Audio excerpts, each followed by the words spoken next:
نحمده ونصلي على رسوله الكريم أما بعد قال الله تعالى في كلامه المجيد والفرقان الحميد أعوذ بالله من الشيطان الرجيم بسم الله الرحمن الرحيم اقرأ باسم ربك الذي خلق خلق الإنسان من علق اقرأ وربك الأكرم الذي علم بالقلم قال النبي صلى الله عليه وسلم طلب العلم فريضة على كل مسلم ومسلم أو كما قال عليه الصلاة والسلام আজকে এই ঐতিহ্যবাহী প্রতিষ্ঠান আদিতপুর সরকারি প্রাইমারি স্কুল কর্তৃক আয়োজিত আজকের অনুষ্ঠানে উপস্থিত রয়েছে অত্র বিদ্যালয়ের সম্মানিত অভিভাবক, এই প্রতিষ্ঠান এই বিদ্যালয়ের প্রধান শিক্ষক জনাব রশিদুর রহমান স্যার এবং উপস্থিত রয়েছেন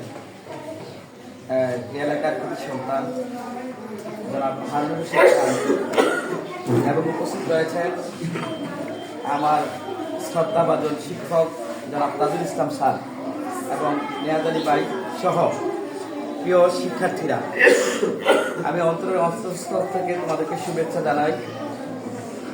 আর আমি নিজেকে কৃতজ্ঞতা জ্ঞাপন করছি, স্যার আমাকে ইনভাইট করেছেন, কিছু বলার সুযোগ করে দিয়েছেন এবং ইনভাইট করার সুযোগ করে দিয়েছেন। প্রিয় শিক্ষার্থীরা, যে কথা আমি বলতে চাই, আজকের এই মিলাদ মাহফিল বিদায় অনুষ্ঠান, অর্থাৎ যারা ক্লাস 5 তোমাদের পড়াশোনা বার্ষিক পরীক্ষা দিলে এখান থেকে শেষ, তোমরা এখানে 5 বছর লেখাপড়া করছো,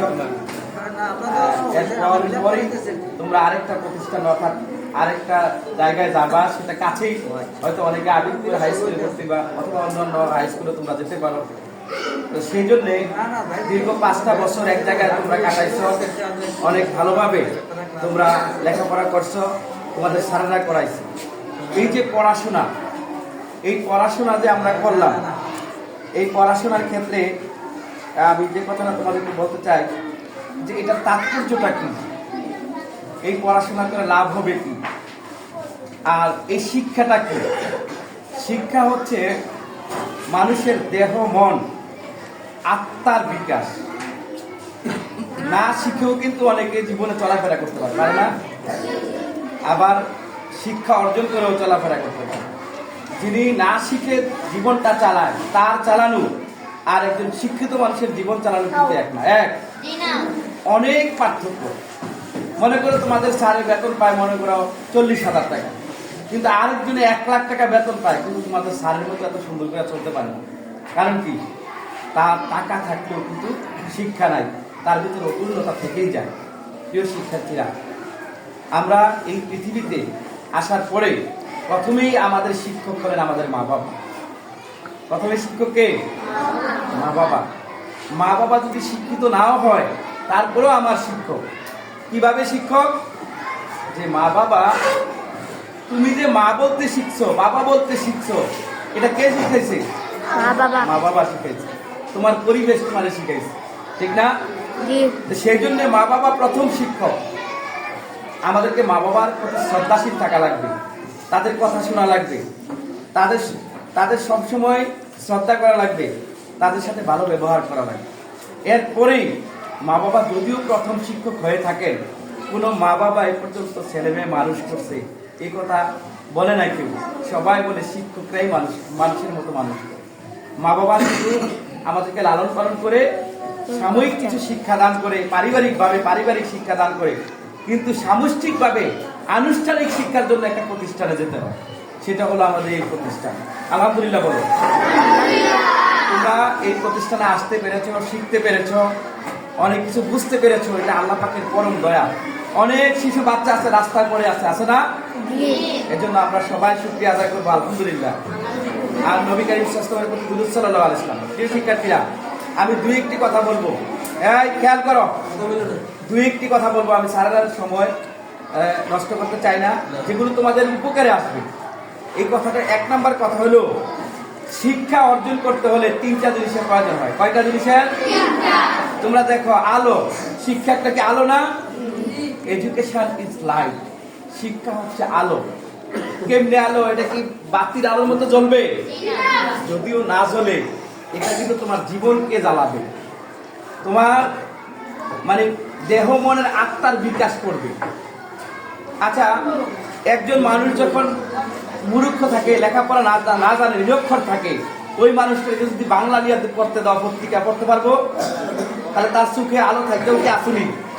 তার ইংরেজি পড়তে দিলে পড়তে পারবো? আরবি পড়তে দিলে পড়তে পারবো?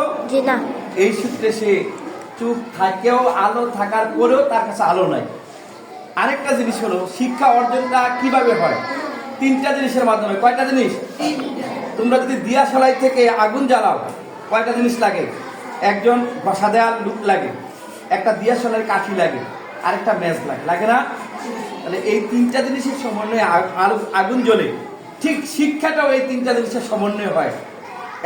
প্রথম হইলো গার্ডিয়ান, ছাত্র, গার্ডিয়ান, তারপরে শিক্ষক।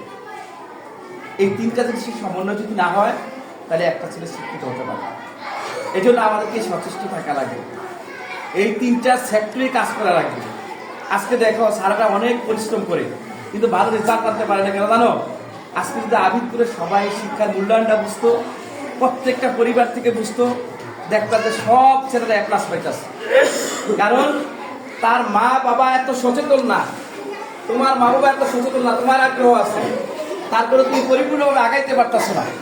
আর 2 নাম্বার কথা হলো, এই 3টা জিনিসের সমন্বয়ে হয়। আর 2 নাম্বার কথা হলো, শিক্ষার সিগনিফিকেন্সটা কি, তাৎপর্যটা কি? শোনো, শিক্ষা হলো এমন একটা জিনিস যে এডুকেশন ইজ পাওয়ার, শিক্ষাই শক্তি। তুমি যত বড়ই লোক হও না কেন, তুমি যদি ব্যাপতার হও, ব্যাপতার বুঝলি, সহজ সরল, জ্ঞান পরিমাণ আয় কিছু বুঝে না, তাহলে কি করতে হবে? তাহলে তার কিন্তু কেউ মূল্যায়ন করে না, করেনি? আবার একজন খাটো মানুষ, একবারে সিমসাম বডি, কিন্তু BCS কর্মকর্তা, তারা সবাই সম্মান করে না? তাহলে বোঝা গেল কি, সম্মান করে মানুষ মেধা, শক্তির সম্মান মানুষ করে না। শক্তির সম্মান বেশি দিন থাকে না, মেধার সম্মান চিরদিন থাকে। এই জন্য মেধাবী হওয়া লাগবে। আর এই দুনিয়ায় শিক্ষা 2 ধরনের, একটা হলো জাগতিক শিক্ষা, আরেকটা হলো আখিরাতের শিক্ষা, যেটা ধর্মীয় শিক্ষা। আমাদেরকে 2টা শিক্ষায় শিক্ষিত হতে হবে। জাগতিক শিক্ষা আমাদেরকে শিক্ষায় শিক্ষিত হতে হবে, ধর্মীয় চেতনা উজ্জীবিত নিয়ে ধর্মীয় শিক্ষা আমাদেরকে শিখতে হবে। এজন্য রাসূল কারীম সাল্লাল্লাহু আলাইহি ওয়াসাল্লাম বলেছেন, তলাবুল ইলমি ফারিদাতুন আলা কুল্লি মুসলিমিন ওয়া মুসলিমা।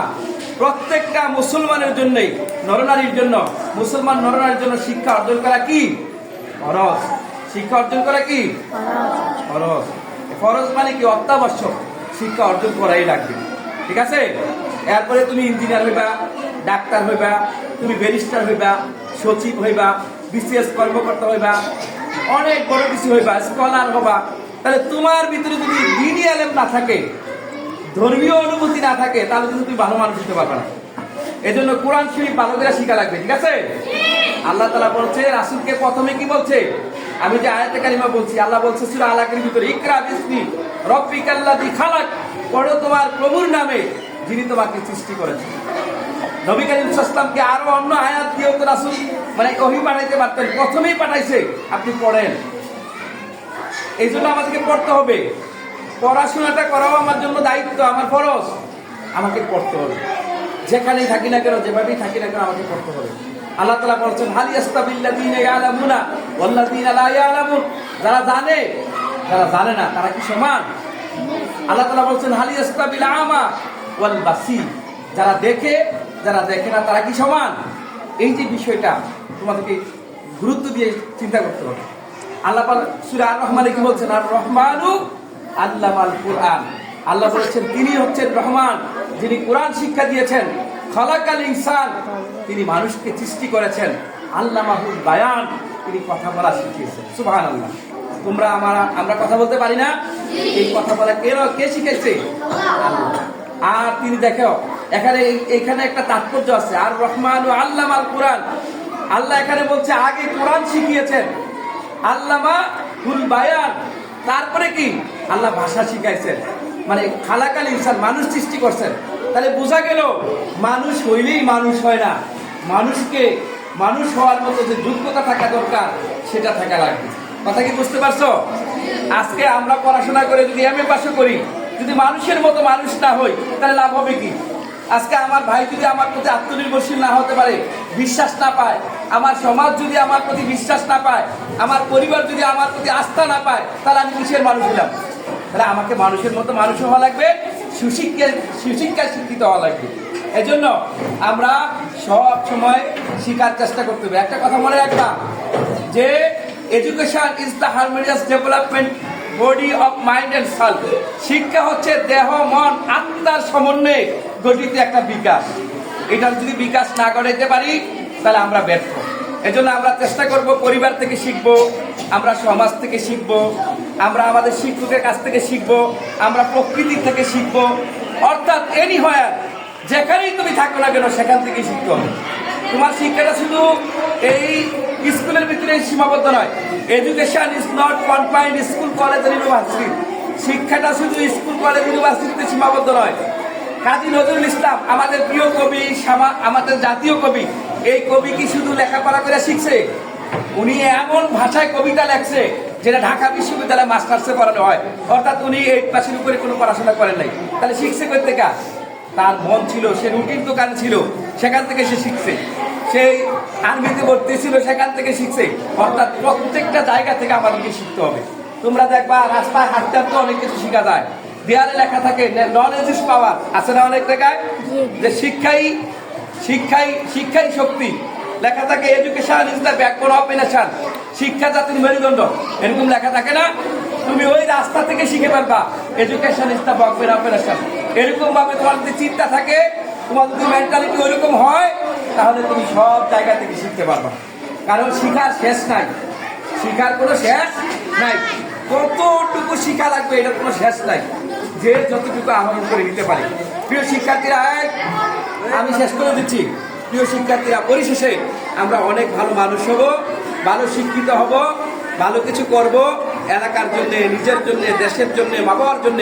আল্লাহ যেন আমাদেরকে করার তৌফিক দান করে, আমরা বলি আমিন। তোমাদেরকে যেন আল্লাহ অনেক বড় বানায়, তোমরা যেন সুশিক্ষায় শিক্ষিত হয়ে এদেশের কর্ণধার হতে পারো একজন বিশেষ কর্মকর্তা, হতে পারো এসপি, হতে পারো ডিসি, হতে পারো এই রাষ্ট্রের এক বিশাল মানুষ, যাকে মানুষ অনুসরণ করবে, যার কথা শুনবে, মানবে, এরকম একজন মানুষ হতে পারো। আর পরিশেষে তোমরা এই পৃথিবী অর্জন করার পাশাপাশি আখিরাতের শিক্ষায় শিক্ষিত হবে এবং আখিরাতে তোমরা আল্লাহ পাকের পূর্ণ যাজা পাবে, কল্যাণ পাবে এবং জান্নাত পাবে, সেই আশাবাদ ব্যক্ত করে আমার শিক্ষক, আমার বৃত্তি সমতুল্য আমার এই শিক্ষকগুলো, আমি তাদের প্রতি শ্রদ্ধা রেখে, তোমাদের প্রতি ভালোবাসা রেখে, শুভেচ্ছা রেখে আমি আমার সংক্ষিপ্ত কথা এখানে শেষ করছি। ওয়া আখিরু দাওয়ানা আলহামদুলিল্লাহি রাব্বিল আলামিন।